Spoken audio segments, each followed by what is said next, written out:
भाव को, जिन जिन गुरु जिन वचन को, निज भाव निर्मल करन को, जिन पर कथित नय चक्र को, निज बुद्धि बल अनुसार प्रस्तुत कर रहा हूँ वेद्य जन। ध्यान रखना चाहिए यदि हो कहीं कुछ स्खलन, यदि हो कहीं कुछ स्खलन। परम भाव प्रकाशक नए चक्र के आधार से यहाँ जो अपनी चर्चाएं चल रही थी, उस चर्चा में हम पक्षातिक्रांत की स्थिति पर पहुँच रहे हैं। पक्षातिक्रांत वाला ये बड़ा सुंदर प्रकरण है। नए पक्ष इससे अतीत होने की प्रेरणा है। समयसार गाथा 142, 143, 144 ये प्रकरण यहाँ प्रस्तुत किए और कलश 69 प्रस्तुत किया। माइल धवल स्वामी का भी प्रमाण प्रस्तुत किया। तच्चाणे संकाले ऐसा कह करके संयम बुझ्यई, है ना, तत्व अन्वेषण के काल में संयम बुझ्यई ज्योतिमज्ञेन नो आराहण समय पच्चक्रो अनुभव जमहा। तो प्रत्यक्ष अनुभव कैसे होता है, तो वास्तव में पूरा प्रयत्न एकमात्र इसी के लिए है कि प्रत्यक्ष अनुभूति कैसे हो। ये नयातीत होने के लिए है। नयों को पढ़कर, नयों को सुनकर, नयों को जानकर हमें नयातीत होना है। नयातीत यदि नहीं हो सके तो नयों के पढ़ने में कुछ सार्थकता नहीं है। क्या हो क्या जाएगा नए पढ़ के? नयातीत होना तो इसका प्रयोजन था। माने जैसे कई तरह की बातें कर सकते हैं अपन, पैसा आपके पास में बहुत हो लेकिन फिर उसके बावजूद भी आपके पास में उस तरह की सुविधाएं नहीं हो या उपयोग में नहीं लो, तो फिर ऐसा पैसा किस काम का? जगत में ऐसी कहावत है, ऐसा सोना किस काम का जो कान काटे, है ना। तो ऐसा नए चक्र पढ़ना किस काम का जिससे अपना काम ही नहीं कर सके। तो फिर नयती थी नए की तो व्युत्पत्ति ही ये की थी ना, नयती थी नए जो ले जाए कहाँ तक? वस्तु तक ले जाए। वस्तु नयति प्राप्यति थी वहाँ नय है।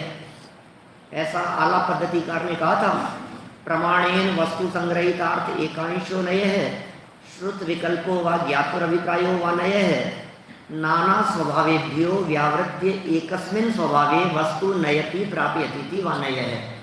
ऐसा आला पद्धतिकार का कहना था। आप लोग थोड़ा थोड़ा याद भी करते हैं या नहीं तो सुनी हुई चीज़ ज़्यादा लंबे समय तक टिकती नहीं है, उसको याद करना पड़ेगा, उसे पुनः पढ़ करके अपने उपयोग में बैठाना पड़ेगा, तब वो धारणा का विषय बनेगी। और धारणा का विषय बनेगी तो फिर उसका रिकॉल होगा एग्जाम के समय पर, अदरवाइज वो निकल जाएगा सब। आज पढ़ा, 4 दिन बाद में पूछो तो क्या पढ़ा था, कुछ नहीं पता है। इसलिए हमेशा शांति जी भाई साहब भी एक बात कहते हैं, मैं भी बात कहता हूँ कि पढ़ करके आओ और जा करके पढ़ो। क्लास में तो पढ़ ही रहे हैं, आप पहले पढ़ करके आओ और जा करके भी पढ़ो, तो फिर वो चीज़ पक्की हो जाती है। मैंने फिर ज़्यादा दिमाग लगाने की ज़रूरत नहीं है, फिर स्पष्ट हो जाएगी बात। देखिए पेज नंबर 56 से चर्चा को आगे बढ़ाना है। अभी हो जाएगा फटाफट, ध्यान रहे। नीचे मिल गया आपको? एक बहुत सुंदर बात कल पढ़ी थी, वो आप लोगों को ध्यान रहे। क्या निश्चय छोड़ना है कि व्यवहार? निश्चय ग्रहण करना है कि व्यवहार? दोनों छोड़ने हैं। सुनो, कहीं लिखा होगा निश्चय और व्यवहार दोनों छोड़ने हैं, कहीं लिखा होगा निश्चय को ग्रहण करने से मोक्ष होगा। कभी निश्चय को ग्रहण करने की बात करेंगे, कभी निश्चय को भी छोड़ने की बात करेंगे, व्यवहार को छोड़ने की बात तो सब करेंगे। तो बड़ा कंफ्यूजन है, करें क्या? तो आचार्य देव यहाँ कहना चाहते हैं, विद्वानों ने कही है बात, दो तरह की बातें, 2 तरह का निश्चय और 2 तरह के व्यवहार। 2 तरह का मतलब निश्चय शब्द का प्रयोग दो अर्थों में, व्यवहार शब्द का प्रयोग दो अर्थों में। क्या ध्यान रखना है? निश्चय का प्रयोग दो अर्थों में, व्यवहार का प्रयोग भी दो अर्थों में। कौन कौन से? एक नए विकल्प और दूसरा उसकी विषयभूत वस्तु। क्या ध्यान रखना है? व्यवहार नए का विकल्प और व्यवहार की विषयभूत वस्तु। क्या? व्यवहार का विकल्प और व्यवहार की विषयभूत वस्तु। निश्चय नए विकल्प और निश्चय नए की विषयभूत वस्तु। उत्सव ठीक है? व्यवहार नए का विकल्प और व्यवहार की विषयभूत वस्तु, निश्चय नए का विकल्प और निश्चय नए की विषयभूत वस्तु। जब ये कहा जाए निश्चय और व्यवहार दोनों ही छोड़ने हैं, तो निश्चय और व्यवहार दोनों के विकल्प छोड़ने की बात होगी। जब ये कहा जाए कि व्यवहार छोड़ना है और निश्चय को ग्रहण करना है, तो वहाँ विषय वस्तु की बात होगी। व्यवहार छोड़ना है माने व्यवहार की विषयभूत वस्तु छोड़नी है, निश्चय ग्रहण करना है माने निश्चय नहीं की विषयभूत वस्तु को ग्रहण करना है। तो कुल मिलाकर के निष्कर्ष ये निकला कि व्यवहार का विषय भी छोड़ना है और उसका विकल्प भी तोड़ना है। निश्चय ने का विकल्प तो तोड़ना है, लेकिन निश्चय ने की विषयभूत वस्तु उसका अवलंबन लेना है। चार बातें हो गई। निष्कर्ष है ये पूरे प्रकरण का, ये वो सारभूत बात है जिसमें आनंद आएगा। मैंने अभी सारे इन बातों के ऊपर अपन थोड़ी मेहनत करने वाले हैं, तो सब विषय वस्तु और क्लियर हो जाएगी। देखिए पढ़ते हैं। ध्यान रहे, शुद्ध नए शब्द का प्रयोग निश्चय नए के विकल्प के अर्थ में भी होता है और उसके विषयभूत अर्थ के अर्थ में भी। ठीक है? निश्चय नए का प्रयोग कहाँ कहाँ हो गया? विकल्प और उसका विषयभूत अर्थ। जहाँ निश्चय नए के पक्ष को छोड़ने की बात कही हो, समझना चाहिए कि उसके विकल्प को छुड़ाया जा रहा है। निश्चय छोड़ो, निश्चय छोड़ दो, इसका माने विकल्प छोड़ना है। और जहाँ शुद्ध नए के ग्रहण की बात कही हो, वहाँ समझना चाहिए कि शुद्ध नए के विषयभूत अर्थ की बात चल रही है। समय सार कलश 122 से भी इस बात की पुष्टि होती है। बोलिए। इदमेवात्र तात्पर्यम् हेयः शुद्ध नयो नहीं नास्ति बन्धस्तत्यागात् तत्यागात् बन्ध एव हि। यहाँ यही तात्पर्य है कि शुद्ध नए त्यागने योग्य नहीं है, क्योंकि उसके अत्याग से बंध नहीं होता और त्याग से बंध होता है। यहाँ तो क्या कह दिया? शुद्ध नए को मत छोड़ देना। शुद्ध नए का यदि छोड़ दिया तुमने तो बंध होगा, और शुद्ध नए को यदि तुमने ग्रहण करोगे तो तुम्हें मोक्ष की प्राप्ति होगी, उससे मोक्ष होगा।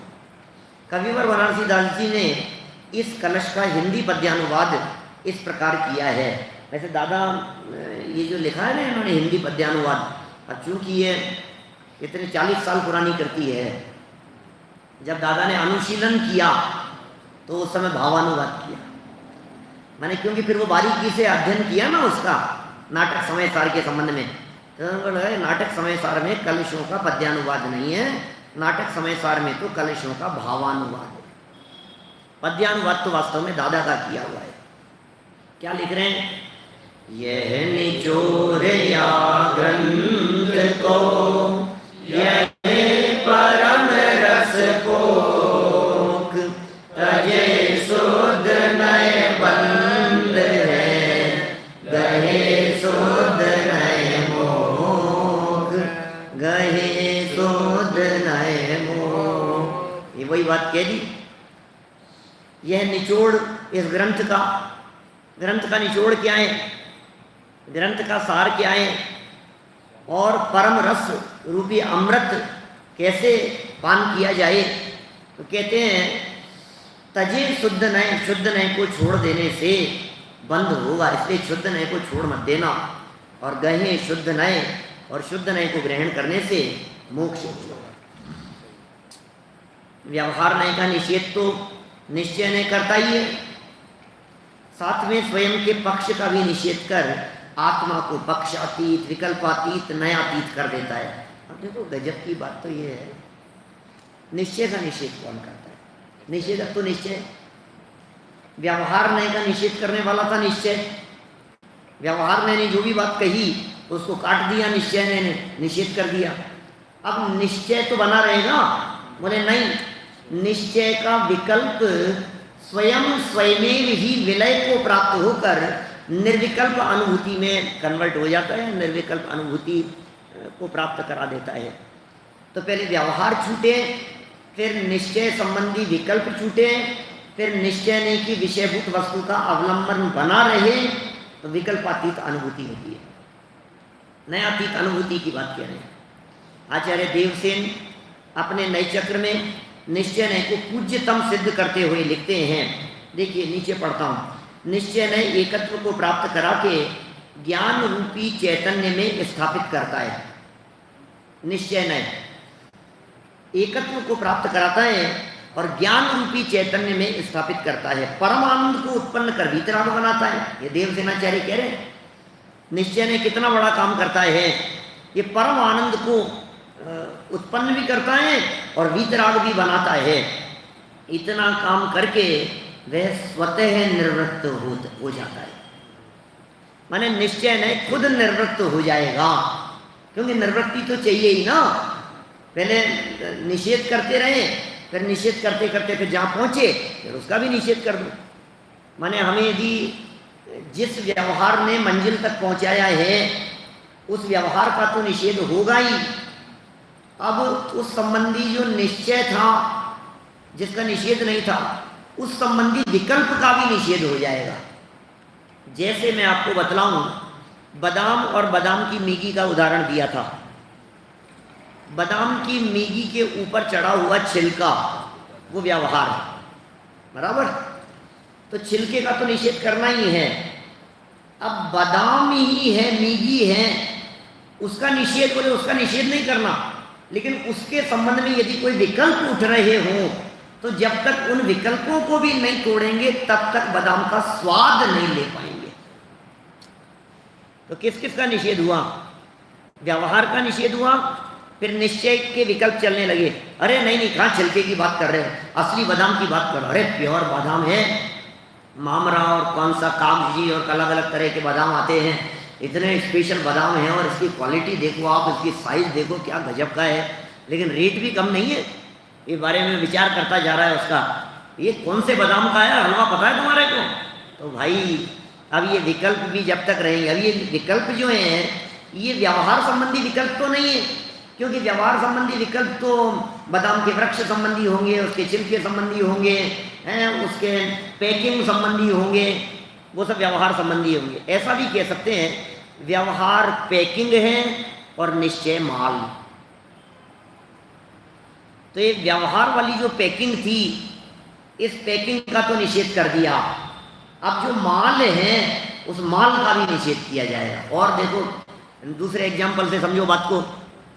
बाजार से चाय की पत्ती का पैकेट खरीद करके लाए, तो उसका जो पैकेट है वो क्या है? व्यवहार। सारा चाय कहने का व्यवहार तो उसी के ऊपर चल रहा है, लिखा भी उसी के ऊपर है, छपा भी उसी के ऊपर है। चाय कौन सी, अब जो भी समझ लो आप, कौन सी कहोगे? रेड लेवल हैं, गोविंदा, जो भी जीएसटी, जो भी आपको नाम देना हो, तो बोले ये जो नाम जहाँ चाय, अरे जहाँ लिखा हुआ है अत्यंत सुगंधित और क्या कहेंगे उसे, स्वादिष्ट चाय, बोले जहाँ लिखा है यदि उसमें से उसको खोलकर अंदर का माल फेंक देवे और जहाँ लिखा था ना अत्यंत सुंदर स्वादिष्ट, उसे दूध में डाल करके बनाएं तो क्या बनेगा? दूध का दूध रहेगा, खराब हो जाएगा दूध। दूध का दूध क्या रहेगा? प्लास्टिक है, पिघल करके उसके साथ में सब मेल्ट हो जाएगा और सब क्या होगा? खराब हो जाएगा सब। तो उस व्यवहार का तो निषेध करना है, सिद्धांत व्यवहार का तो निषेध कर दिया अपन ने। फिर व्यवहार का निषेध कर दिया, अब निश्चय है वो चाय। अब तो निश्चय है ना, तो वो तो पियोगे ना?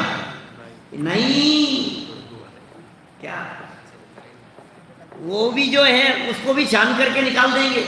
वास्तव में चाय तो कोई पीते ही नहीं है।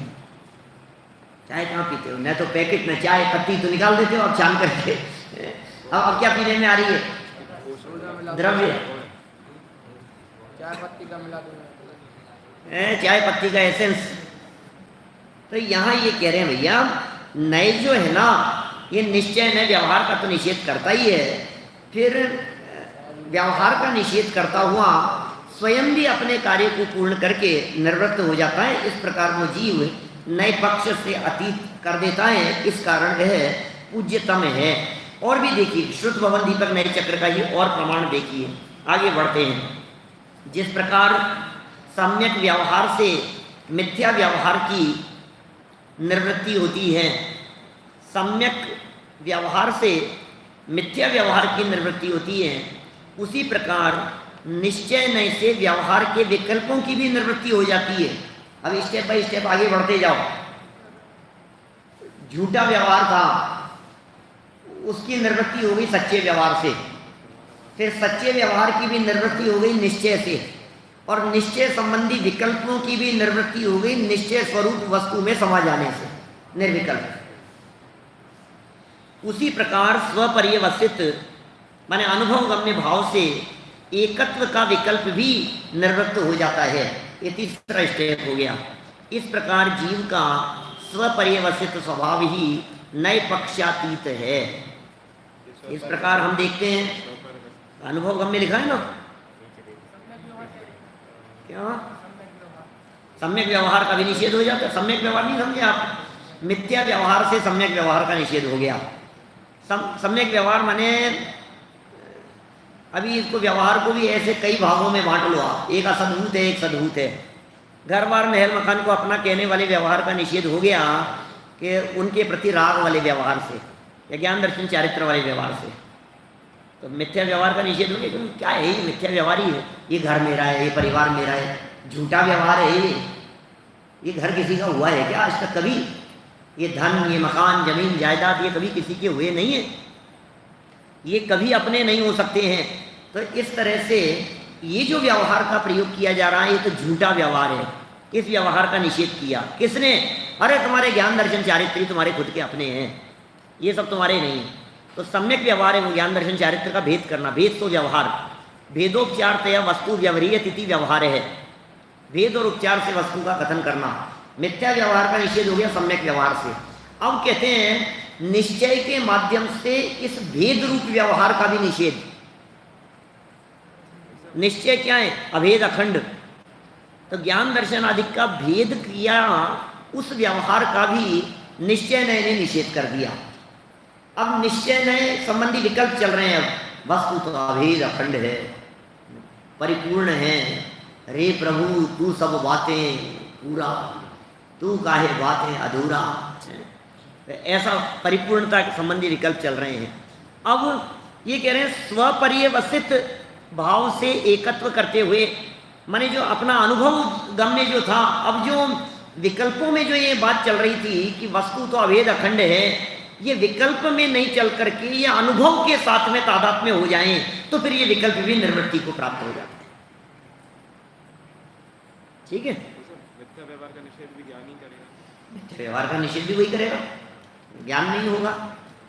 इस प्रकार हम देखते हैं कि जब तक नए विकल्प चलता रहता है, तब तक आत्मा परोक्ष ही रहता है।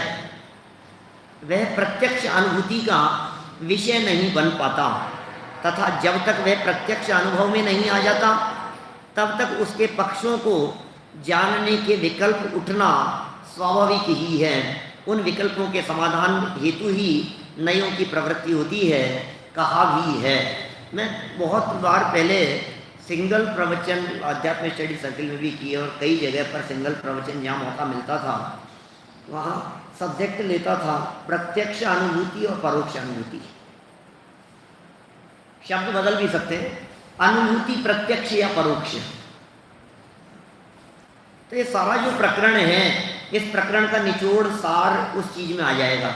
अनुभूति प्रत्यक्ष होती है कि परोक्ष भी होती है? बोलो।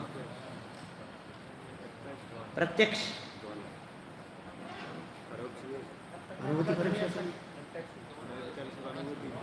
इसके सर में दर्द हो रहा है, जिसके हो रहा है वो अनुभव करता है, तो अनुभव में नहीं आती है उसकी चीज। परोक्ष अनुभूति होती है क्या? पूरे जनागम में आपको जगह जगह पर ये देव सेनाचार्य के इस प्रकरण के अलावा सब जगह आपको ये मिलेगा। अनुभूति तो प्रत्यक्ष ही होती है, अनुभूति तो प्रत्यक्ष ही होती है, प्रत्यक्ष अनुभूति, ये प्रत्यक्ष अनुभूति का विषय है। लेकिन यहाँ देव सेनाचार्य देव ने कहा यावत व्यवहार निश्चयाभ्याम तत्वम अनुभवती तावत परोक्ष अनुभूति प्रत्यक्ष अनुभूति नए पक्षातीता। यही बात है। व्यवहार और निश्चय के माध्यम से जब तक तत्व का अनुभव तत्वाभ्यास किया जा रहा है तब तक परोक्ष अनुभूति है। प्रत्यक्ष अनुभूति में नए नहीं होते, प्रत्यक्ष अनुभूति में विकल्प नहीं होते, प्रत्यक्ष अनुभूति तो विकल्पातीत होती है। प्रत्यक्ष अनुभूति में वस्तु के संबंध में विकल्प खड़े नहीं होंगे, बिल्कुल निर्विकल्प आत्मा की अनुभूति, अभी अखंड आत्म तत्व की अनुभूति, वो प्रत्यक्ष अनुभूति है। यहां लिखा है इस प्रकार आत्मा जब तक व्यवहार और निश्चय के द्वारा तत्व का अनुभव करता है तब तक परोक्ष अनुभूति होती है, क्योंकि प्रत्यक्ष अनुभूति नए पक्षातीत होती है। प्रत्यक्ष अनुभूति तो नए पक्षातीत है। ऐसा कह सकते हैं कि जिन वस्तुओं को हमने देखा नहीं हो, सुन सुन करके पिक्चर बनाई जाए, स्केच आर्टिस्ट द्वारा पिक्चर बनाओ भैया इसकी, तुमने देखा है ना, इसकी पिक्चर बनवाओ, आर्टिस्ट बैठ रहा था, ऐसा है ऐसा है ऐसा है, तो सुन सुन करके जो पिक्चर बनाई जा रही है ये परोक्ष अनुभूति है। लेकिन ये परोक्ष अनुभूति जब प्रत्यक्ष अनुभूति जैसी हो तो काम चलेगा। माने जो चित्र खींचा हमारे दिमाग में वस्तु के संबंध में, जो चित्र बना है विकल्पात्मक ज्ञान में, निर्विकल्प जब अनुभूति होती है तो उस समय लगता है कि हाँ यही तो समझा था मैंने, यही तो है वस्तु का स्वरूप जिसके साथ में तद्रूप होना है। पंडित टोडरमल जी साहब ने 262 नंबर पेज पर जिसके लिए लिखा है कि तद्रूप होकर के उपयोग को उसी में लगाए, ऐसे जो शब्दों के प्रयोग किए ना, मैंने बहुत सुंदर शब्दावली का प्रयोग किया 262 नंबर पेज पर टोडरमल जी साहब ने। मैंने फिर उपयोग को तद्रूप होकर के लगाए, तत्व विचार में ही उपयोग को तद्रूप होकर के लगाना, इस जीव करण लब्धि वाले के, ऐसे शब्द हैं, ध्यान देना 262 नंबर पेज पर, करण लब्धि वाले के बुद्धिपूर्वक प्रयत्न तो इतना ही है कि वो तत्व विचार में उपयोग को तद्रूप होकर लगाए। ये शब्द हैं टोडरमल जी के वहाँ 262 नंबर पेज के।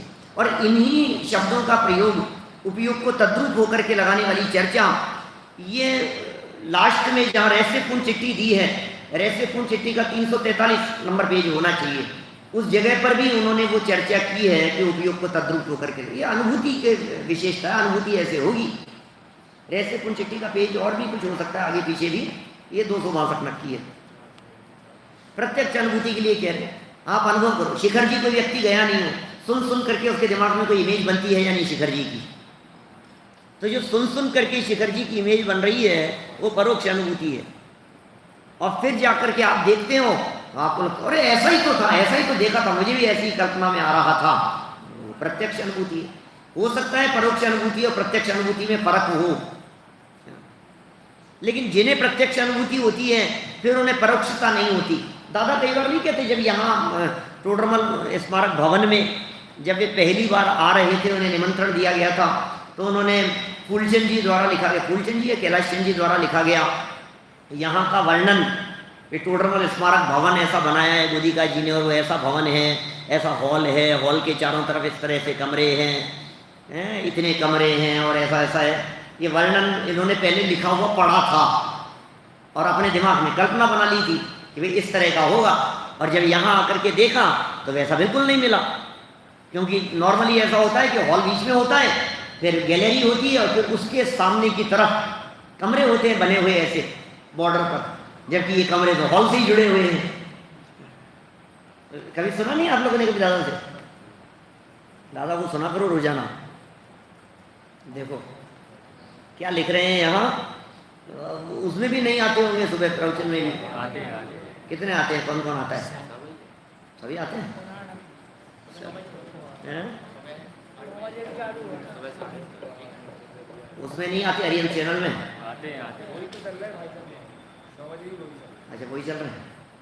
भी आते हैं। चलो क्या कह रहे हैं ये, और देखो और नीचे, अब इसी के संबंध में इस प्रकार आत्मा जब तक व्यवहार और निश्चय के द्वारा तत्व का अनुभव करता है तब तक परोक्ष अनुभूति होती है, प्रत्यक्ष अनुभूति नए पक्षातीत होती है। पहले परोक्ष अनुभूति होती है उस पर। बिल्कुल, नियम से प्रत्यक्ष अनुभूति होने के पहले परोक्ष अनुभूति होगी ही होगी, ऐसा हो ही नहीं सकता। जब भी प्रत्यक्ष अनुभूति होगी उसके पहले परोक्ष अनुभूति होगी ही होगी। इसका मतलब जिसने विकल्पात्मक भूमिका में वस्तु का निर्णय नहीं किया उसको निर्विकल्प वस्तु की उपलब्धि कैसे हो जाएगी? निर्विकल्प वस्तु की उपलब्धि के लिए विकल्पात्मक भूमिका में निर्णय तो जरूरी है, बिना उस निर्णय के वहां तक नहीं पहुंच सकता है।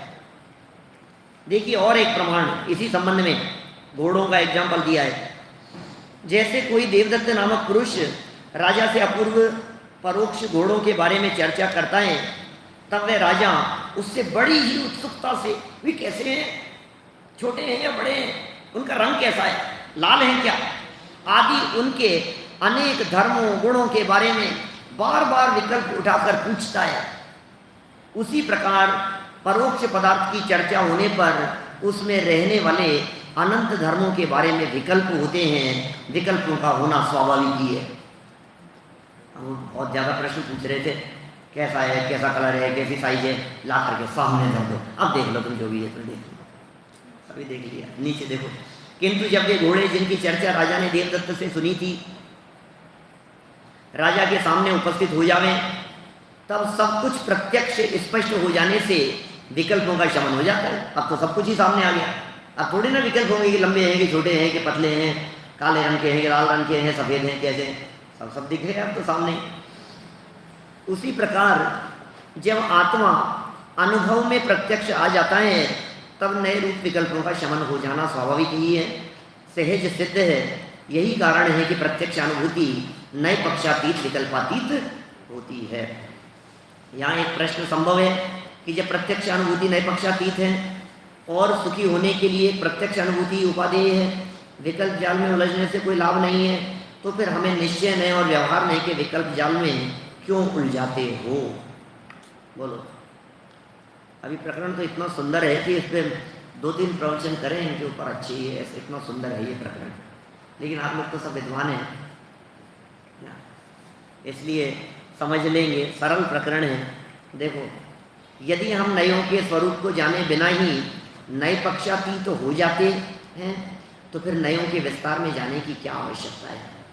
भगवान महावीर के जीव ने शेर की पर्याय में और पार्श्वनाथ भगवान के जीव ने हाथी की पर्याय में आत्मानुभूति प्राप्त की थी, प्रत्यक्ष अनुभूति की थी, तो क्या वे उस समय नयों के इस विस्तार को जानते थे?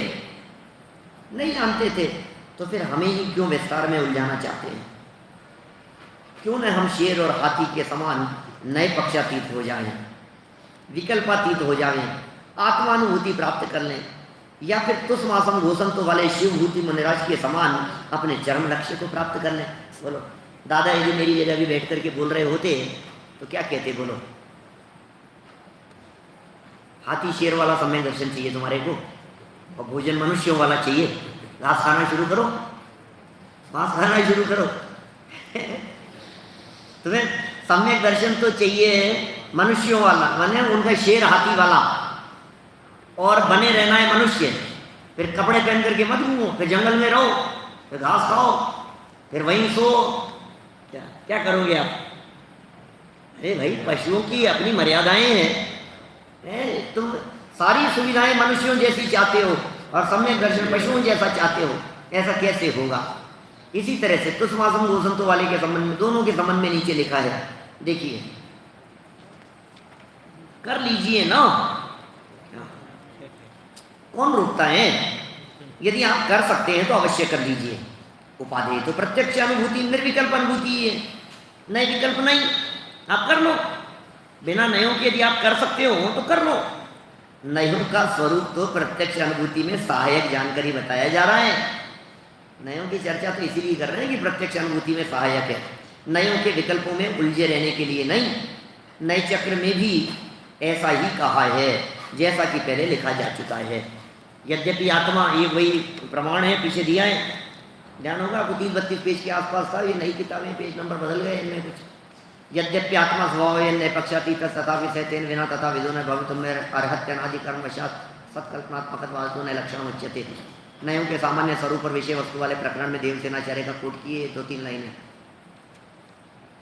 यद्यपि आत्मा यहाँ से शुरू है, स्वभावेन नैपक्षातीत है। मिला क्या किसी को? चलो देख लेना, यहाँ से पढ़ता हूँ, ये रिपीट किया पूरा पैराग्राफ। यद्यपि आत्मा स्वभाव से नए पक्षातीत है, तथापि वह आत्मा नए ज्ञान के बिना पर्याय में नए पक्षातीत होने में समर्थ नहीं है। अर्थात विकल्पात्मक नए ज्ञान बिना निर्विकल्प आत्मानुभूति संभव नहीं है, क्योंकि अनादिकालीन कर्मवश से यह असत कल्पनाओं में उलझा हुआ है। अतः सत्कल्पना रूप अर्थात सम्यक विकल्पात्मक नयनों का स्वरूप कहते हैं। ठीक है, कितना नंबर पर है? 4 नंबर पेज पर है। आवश्यकता वाले प्रकरण में ही है, आगे भी है। स्वरूप विषय वस्तु वाले प्रकरण में भी एक इस तरह का दूसरा प्रकरण और दिया है। ये तो यहाँ तो इसी संबंध में है, 4 नंबर पेज वाले के बारे में। पुरानी वाली पुस्तकों के अंदर पेज नंबर ज़्यादा है, पता है क्यों? क्योंकि 17-18 पेज तक तो उसमें भूमिका और वही सब है, इसलिए वो उसका पेज नंबर जो है ना वो ज़्यादा मिलेगा आपको। आचार्य उमा स्वामी ने भी तत्वार्थों के श्रद्धांत को सम्यक दर्शन कहा है तथा तत्वार्थों के अधिगम का उपाय प्रमाण और नयों को निरूपित किया है। उमा स्वामी आचार्य भी ऐसी बात कहते हैं, प्रमाण नए अधिगम है। नई दृष्टि से विहीन व्यक्ति को वस्तु स्वभाव की उपलब्धि नहीं हो सकती। वस्तु स्वभाव की उपलब्धि बिना सम्यक दर्शन अर्थात आत्मानुभव कैसे हो सकता है? नई चक्रकार माइले धवल की इस उक्ति का उल्लेख भी आरंभ में किया जा चुका है, तो पहले पेज पर है जहाँ शुरू हुआ था।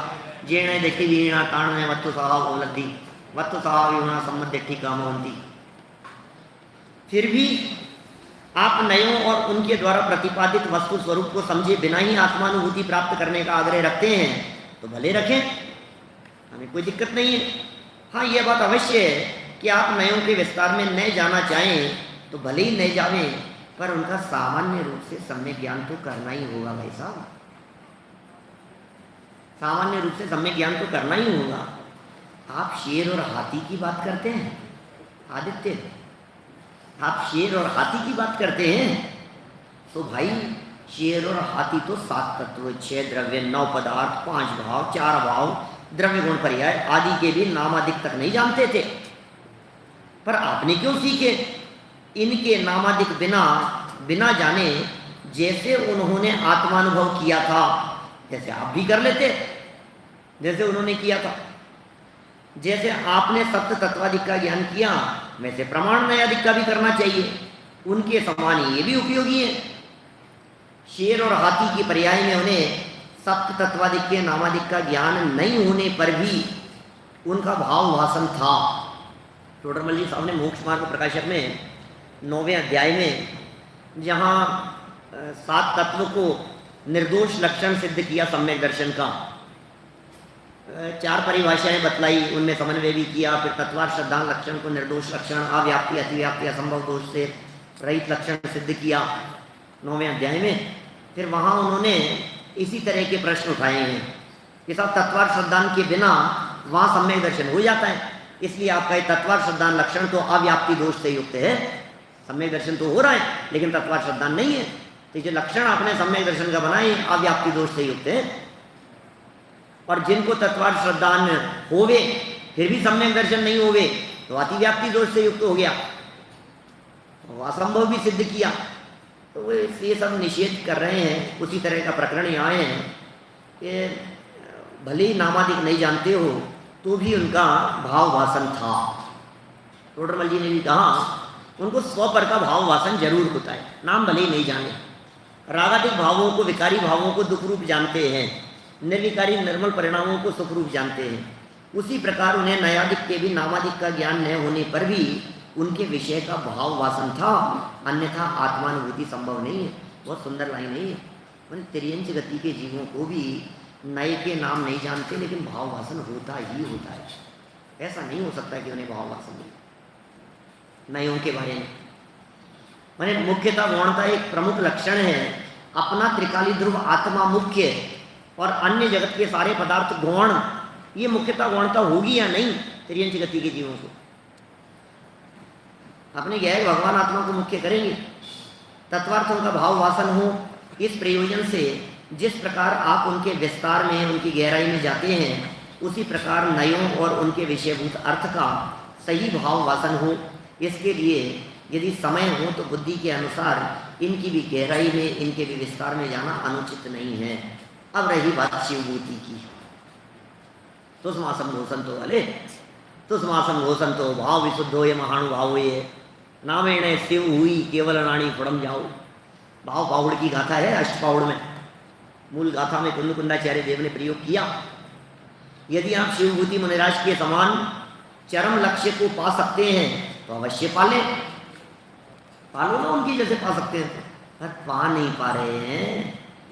इसलिए तो ये सब समझाया जा रहा है। विस्तार में उलझाने के लिए विस्तार से नहीं समझाया जा रहा है, अपितु सुलझाने के लिए ही ये सब प्रयत्न है। और ये प्रयत्न मात्र हमारा नहीं, जिनवाणी में भी किया गया है।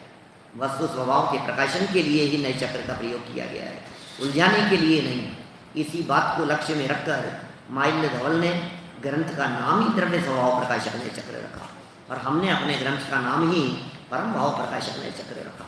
भाई, राजमार्ग तो यही है कि हम निश्चय व्यवहार का स्वरूप समझकर, निष्कर्ष है पूरे प्रकरण का सार है, निश्चय व्यवहार का स्वरूप समझकर, व्यवहार नय और उसका विषय छोड़कर तथा निश्चय नय के भी विकल्प को तोड़कर, निश्चय नय की विषयभूत वस्तु का आश्रय लेकर नए पक्षातीत, विकल्पातीत आत्मानुभूति को प्राप्त करें। इसी प्रयोजन से यह सब कथन किया गया है। इस प्रकार यहाँ निश्चय और व्यवहार का स्वरूप, उनमें परस्पर संबंध, हेयोपादेय व्यवस्था, उनकी भूतार्थता, अभूतार्थता एवं नए पक्षातीत अवस्था ही की सामान्य चर्चा ही है। अब निश्चय नय के संबंध में उठने वाले कुछ प्रश्नोत्तर, फिर व्यवहार नय के उठने संबंध में उठने वाले कुछ प्रश्नोत्तर, इन सब की चर्चा अपन लोग 10 लक्षण के बाद 23-24 को देखना क्या होगा, तुम्हारे जैसा भी होता है। हाँ, तो मैं तो आ जाऊँगा, 23 को आऊँगा यहाँ ऑफिस, 22 तक बाहर हूँ मैं, है ना।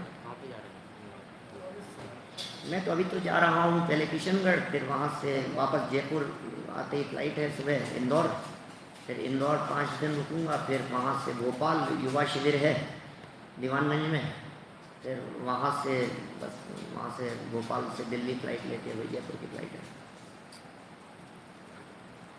22 की रात को आएंगे वापस। ठीक है, तो चलो, मैं समझता हूँ सब विषय अपना ये एक किसी निश्चित जगह पर आकर के अपन रुक गए हैं और स्पष्ट हुआ होगा।